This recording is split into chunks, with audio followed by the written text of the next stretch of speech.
Las mentiras.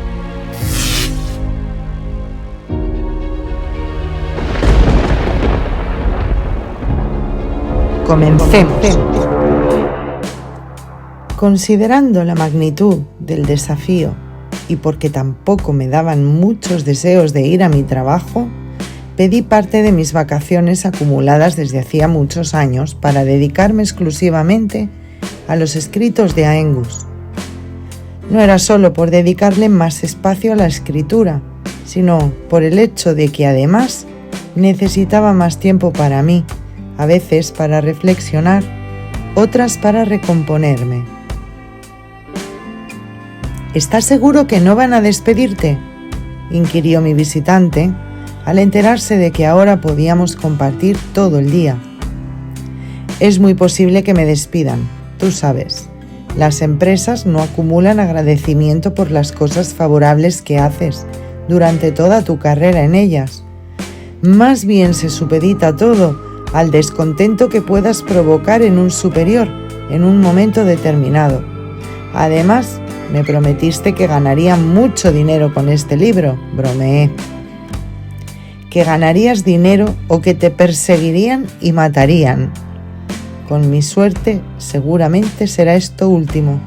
Aengus acompañó mi comentario con una sonrisa, pero el tema no le agradaba.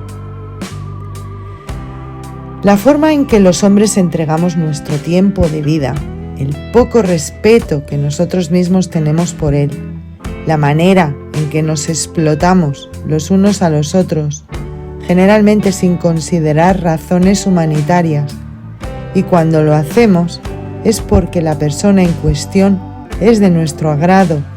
Todo eso ha convertido este planeta en un verdadero infierno de ingratitud e intolerancia. Nada más presta atención a lo que ha sucedido en los últimos siglos, aunque todo esto viene manipulándose desde hace varios miles de años. Suceden cosas horribles en las que la gente no repara. Por ejemplo, tú sabes que los nacionalsocialistas alemanes colocaron a los judíos en campos de concentración, a causa de lo cual murieron en forma deplorable cerca de 6 millones de judíos. Claro, ¿cómo ignorarlo? Ellos lo mencionan constantemente y Hollywood hace alusión siempre que puede, incluso aunque no tenga mucho que ver en el argumento de la película, el Holocausto. ¿Cómo olvidarlo? Sin embargo, no hay la misma justicia ni el mismo recuerdo para los 64 millones que murieron durante esa guerra combatiendo, o en campos de concentración iguales o peores, en ambos bandos de la contienda. Ni hay recuerdo ni resarcimiento para el genocidio de los armenios, el cual no fue reconocido por el mismo Estado de Israel, no sea que fuera a hacer sombra a su holocausto.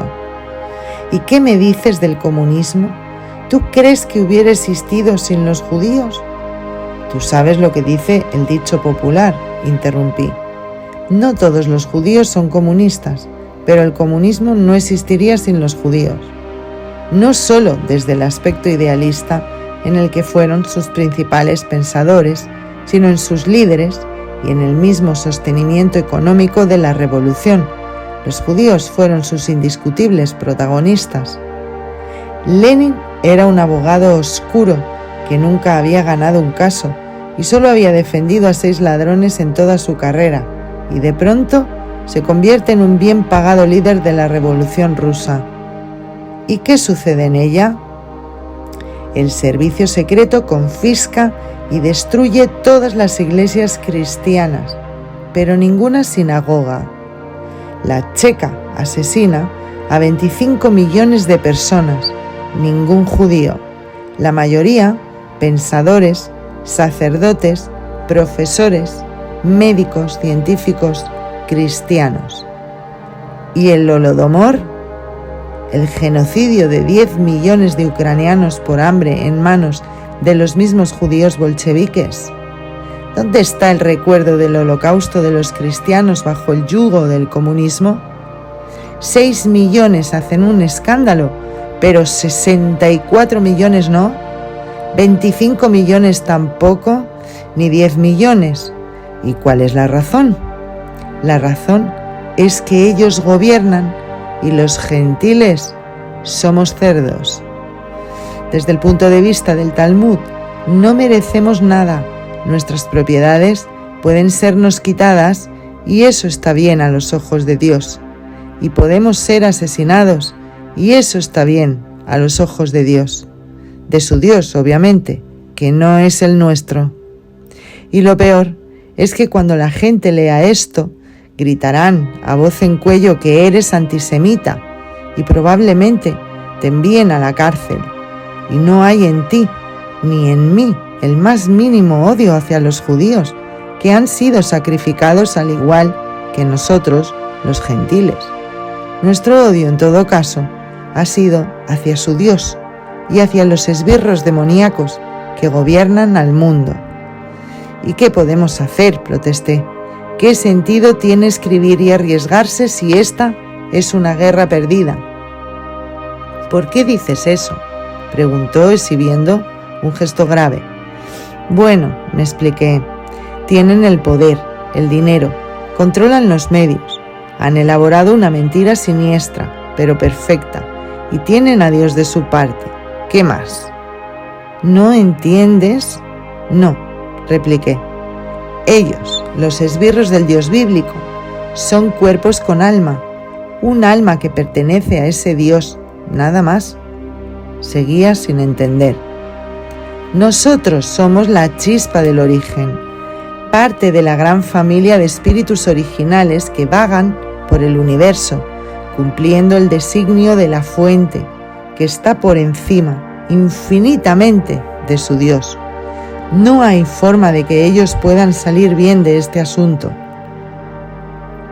Pero la humanidad no parece estar despertando, ¿no? Mira tan solo, ¿recuerdas la historia del efecto del centésimo mono? He oído sobre ella, pero para serte sincero no sé de qué trata. Pues oye bien, en una isla caribeña hay una raza de monos, ahora no importa cuál, se alimentan de diversas cosas. Pero he aquí que unos científicos dejan papas dulces, batatas, en la arena, en la costa. Los monos descubren que les encantan las batatas, pero no la arena que las cubre. Aún así, se las comen.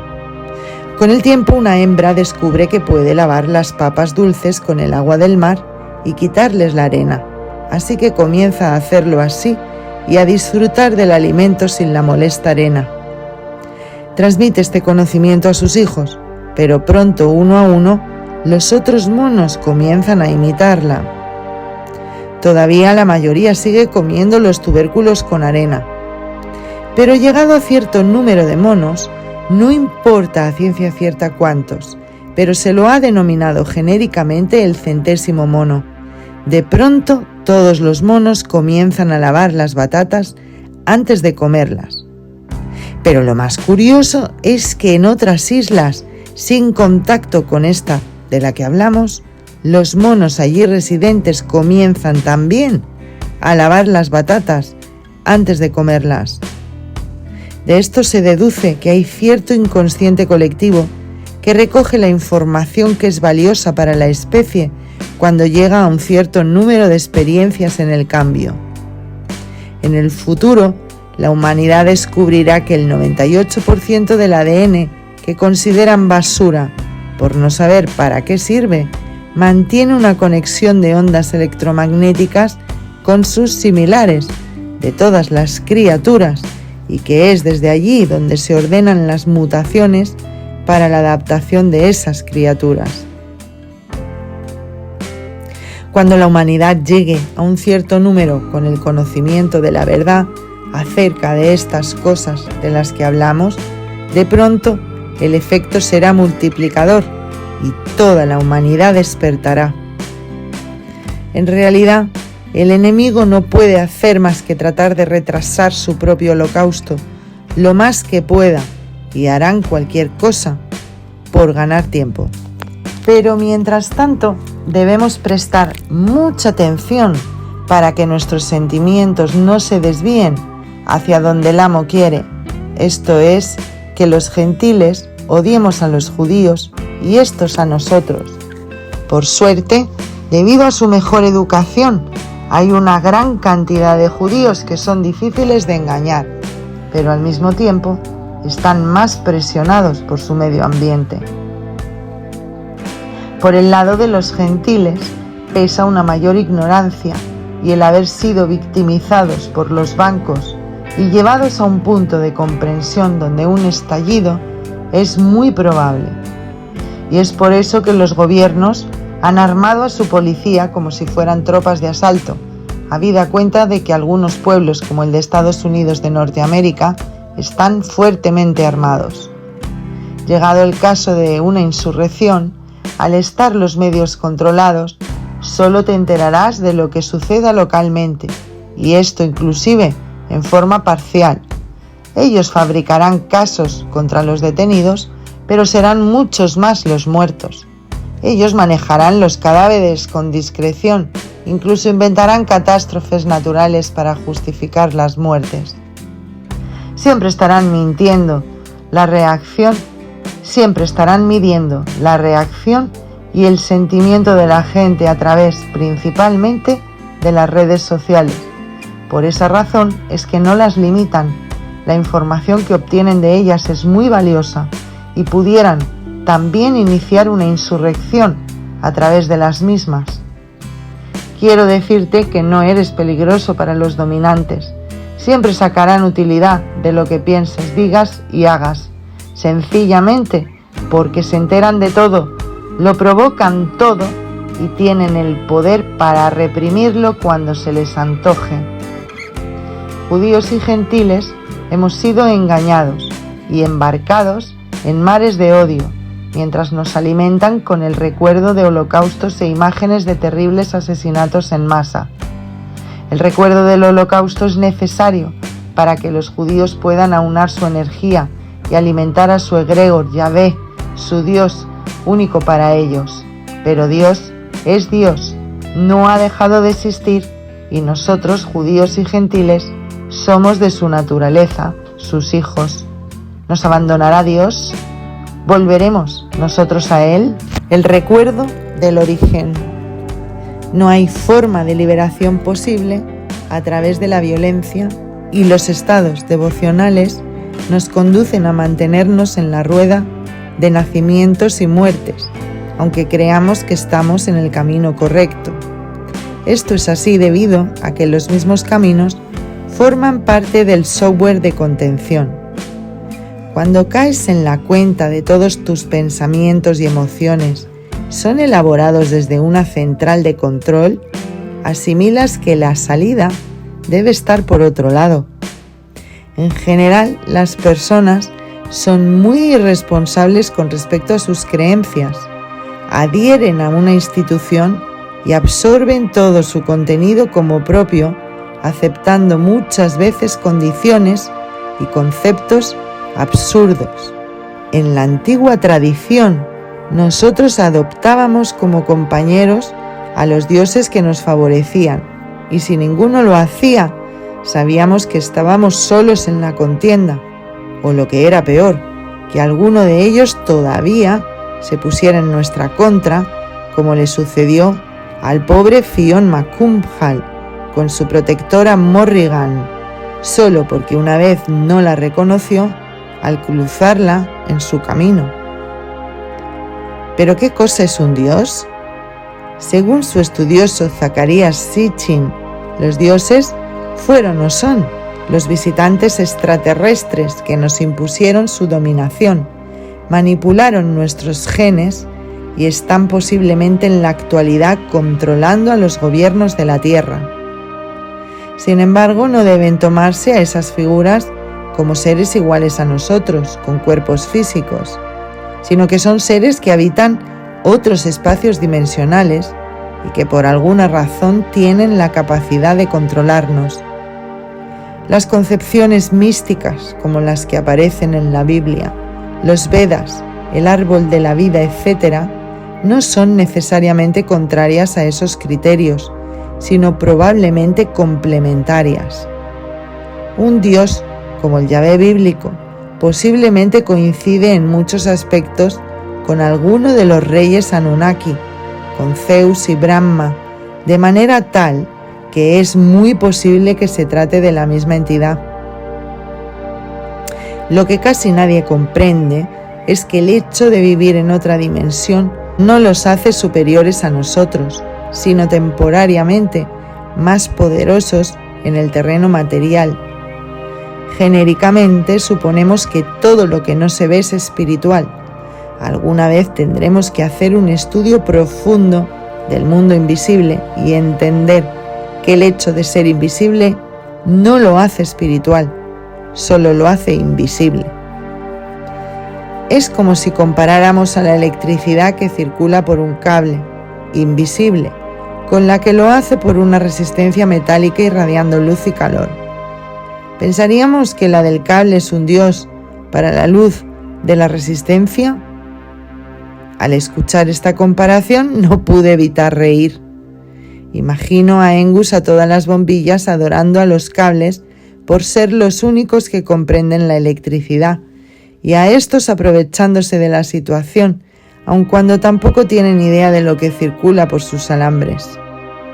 Y lo que es más ridículo, que en verdad la electricidad no es más que el impulso que ordena la propia materia del cable y la bombilla en un sentido. Pero, volviendo a la cuestión central, ¿todos los dioses son simplemente seres de otra dimensión? ¿O hay otro tipo? Por ejemplo, ¿qué cosa es un egregor? Podría decirse que un egregor es una forma mental alimentada por un grupo, un pueblo, por ejemplo. Tal vez el Yahvé bíblico no es el egregor que adora el Talmud. Tal vez este fue convocado por los sacerdotes e impuesto al pueblo judío, alimentado luego con la voluntad de ese pueblo, unificado y aumentada su energía con el sacrificio de su carne en el holocausto y otras calamidades por el estilo. «Espera, Engus, vas muy rápido», exclamé. «¿Quieres decir que el dios talmúdico es un invento de los sacerdotes que cobró vida alimentado por la voluntad y el pensamiento del propio pueblo judío? Tal vez sin que ellos mismos lo sepan». Lo que deben saber los judíos y los gentiles que realmente manejan la historia del mundo, el judío común y corriente difícilmente aceptaría algo así, porque su propia cultura, construida sobre pilares de la duda, lo limita para que comprenda que hay una sinarquía que adora a Satán y que los usa para alimentar a ese egregor. Finalmente, Satán y Yahvé ¿son la misma cosa? ¿Tú vas a creer lo que yo te diga? No lo sé, Engus. Harías bien en no creerme. Reflexiona y saca tus propias conclusiones. Y como dice mi amigo Morfeo, créete a ti mismo. Otro problema que tiene la humanidad es que quieren todas las respuestas digeridas. Y las respuestas digeridas ya no alimentan a nadie. Debes digerir las tuyas propias.